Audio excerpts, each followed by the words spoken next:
So here I have a very interesting book to show you. It's Creating Textured Landscapes with Pen, Ink and Watercolor by Claudia. Now, I don't normally buy books on pen and ink because it's something that I've done for many years, but every so often a book comes up and I'm intrigued. I love the cover of this. I had to buy it without seeing a preview of the inside, but I was very pleasantly surprised. So this was published in 2012 by Northlight Books. It has 144 pages, it's almost A4 size, it's a landscape format and it's got a hardback cover. Now I'm just going to move my little star across here because this opens up this way and I need enough space to have a look inside. And let's just see what we can see here to make sure we can see all of these beautiful pages. So the first picture is an apple tree, and then we have a little bit about the author, metric conversion chart, inches to centimetres. We have the contents page, which is introduction, basic tools and techniques, clouds and skies, mountains, hills, trees and trunks, rocks and gravel, rivers, falls and lakes, flowers of the field, and adding the human touch to your landscapes. We have an introduction by Claudia.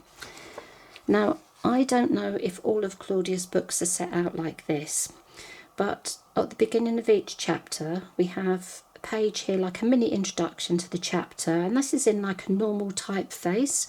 And then when we have all the instructions, they have a different typeface here, which I think is meant to replicate handwriting, because what this book is like, and I absolutely love this, it's like a personal journal. So it even says on the back, it's like you're going on a journey with Claudia. And I really like the way this has been set out and this format. It feels very personal.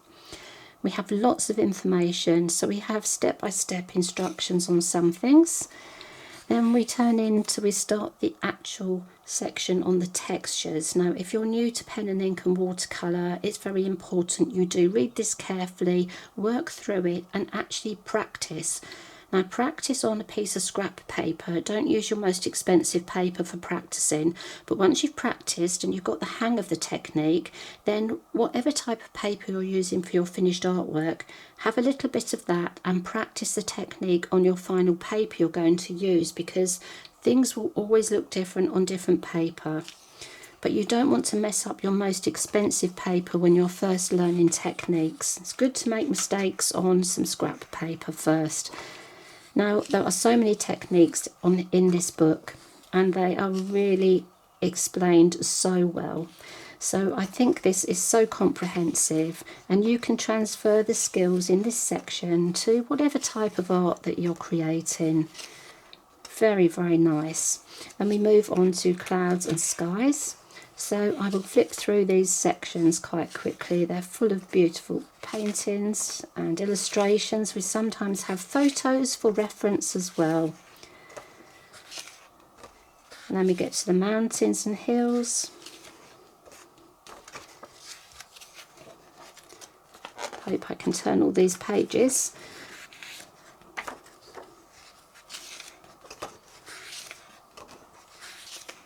I think another thing that, we're coming up to the trees next. Now, I love trees. Now, you can see that with the pen and ink, it's a very traditional way of using pen and ink. And I think it's very important to learn the traditional skills, and then you can change to more contemporary styles as you learn more about your art. But I think the way Claudia has shown the trunk here and the bark, the texture, I think these are really, really nice.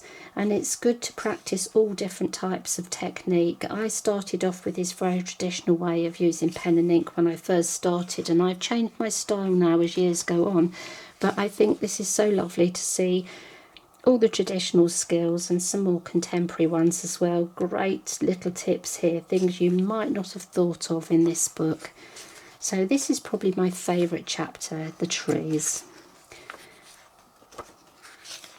Now, because Claudia is based in America, these are trees and plants that are native to America, but you can transfer the skills to whatever country you live in. I think another thing that Claudia is very good at is her rocks and stones. Really like that. And her fences. She's got such a wonderful technique for creating textures. You see we have reference photos here. It's just such a beautiful book. It really is a book that you can pick up and put down and just go back to. It's great to work through from the beginning. It's great to just pick up and go to your favourite section just whenever you need a little reference, an idea. I love this. We have here the palette that Claudia uses, how she mixes her colours, and she has the most beautiful colours here. So this is a book you're going to come back to time and time again, even on a day when you're not painting, when you just want some ideas or a few minutes to relax with a good book. It really does inspire you. Now, I think this is brilliant. This is in such detail. It's very easy to understand the perspective here. So we've got everything we need to know about putting a building into our landscapes.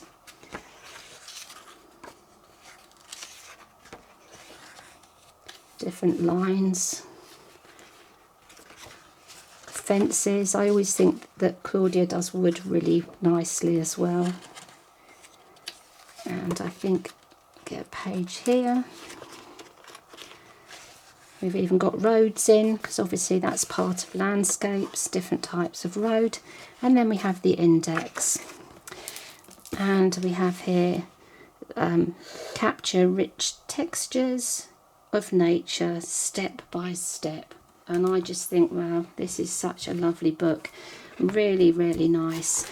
I'm so pleased I bought it. I think if you're interested in seascapes, I would have a look at Claudia's book on seascapes. I think the two would go really nicely together, but she has lots of different books. But this really, it is the only book I have, but it's definitely a very much a favourite on my favourites bookshelf. So I think if you are learning textures, you really can't go wrong with this book. There is so much in here, and I love that format. If you like the journal type approach, I think you'll very much enjoy reading this book and learning from it.